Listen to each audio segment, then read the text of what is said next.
been an amazing journey. Like you mentioned, 24 years. It's not a small period. It's a long journey, and the journey was full of ups and downs as well, as you also pointed that out. And more recently it was COVID as well, right? So, but if you really look back, it's obviously not necessarily a overnight success story, right? It's really the hard work that has gone into it over the last 24 years in building strong foundation and then sort of scaling it up. The journey starts to a typical startup, which is from 0 to 1 to 1 to 10 to 10 to 100 and beyond. That's the kind of journey that we've had. 22 and 23 was a great year. We actually, it was a growth year for us. Beginning of the 23-24, we wanted to accelerate. And one of the important things that had happened, of course, the previous sort of foundation and scale-up effort, etc. But during the COVID, what we ended up doing was also investing behind, looking at the opportunity, what would be the life beyond COVID, while we were managing the crisis, because the crisis was huge as well. To invest behind the opportunity, look for newer opportunities. We scaled up our corporate business, the product offerings on our platform called MyBiz. We built a mini fintech platform called TripMoney. We built advertisement solution platform on our app as well as website, and we also built a platform called My Partner, which was our an affiliate platform for small travel agents, just to get to the B2B2C demand segment. But I think what is also adding to the incremental growth, I would say, is all these new initiatives that we ended up taking. Yes, so that's pretty interesting. But Rajesh, you've also stated that that your business is expected to grow at twice the industry's rate. So what really gives you that confidence? What are the kind of challenges that you really see coming up? I mean, inflation is still a concern for many of consumers, and of course, the jobs crisis that's really brewing. And then there are certain global macroeconomic factors as well. You have the Middle East war playing out. So what really gives you that confidence? Yeah, no, I think it is a fair observation, I would say.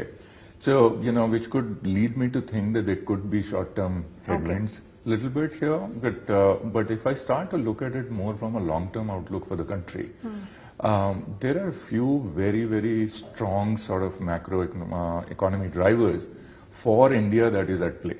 If you look at the overall India economy growth, for the last so many years, it's been consistently 7.5%, 8%, whichever sort of source that you want to rely on, but very, very robust growth. Obviously, highest growth rate from the rest of the world, but that I would say, okay, on the base of the other economies is also really, really high, and therefore their growth rate is by that sort of calculation will be lower.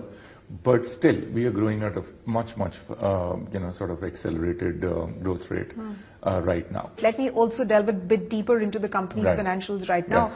Yes. Which segments are really giving you the kind of growth that you're seeing? You are invested in the cabs business, bus business, yes. Travel, ticketing, airlines, etc. You also mentioned some other verticals as well. But I want to understand from you, how is the premiumization factor playing out, and which sectors are contributing the most as far as these numbers are concerned, and what are your projections? Sure. Happy to share more color on it. So if you look at the segment-wise growth on our financials that we've reported out, you will actually see all boats are rising. You will see flights business has grown more than double-digit growth rate. You will see hotel and packages business has grown again more than 21%. The transport business, which is led by Redbus, for us has also really grown. And our other segments, there's some of the new business initiatives that we've started are also growing at a very robust growth rate as well. So overall, if you look at the IFRS revenue growth, is about 31%.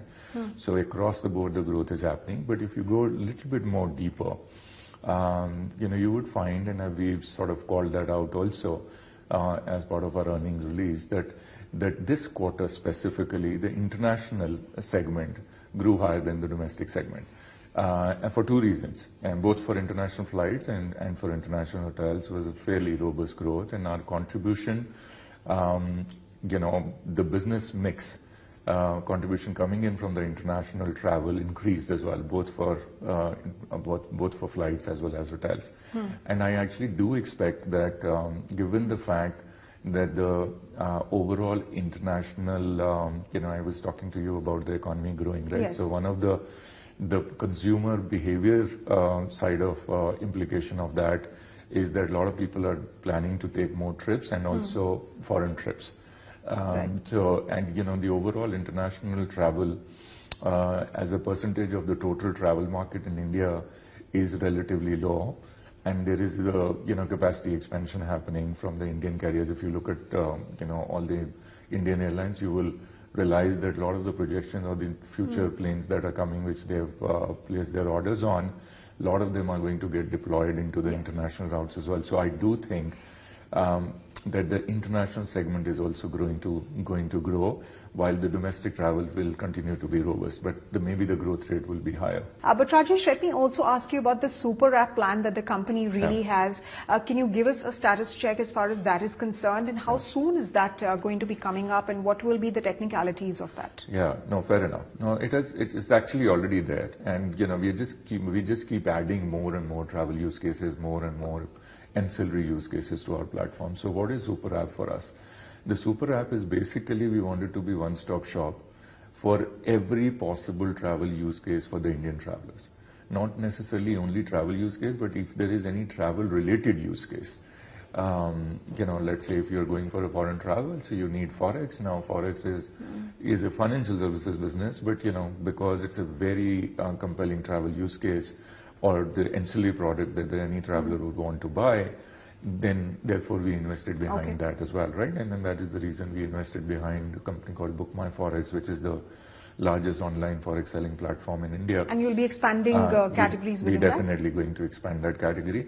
In travel insurance is definitely another category, and like you mentioned earlier, the intercity cab, we made the investment in a company called Savari.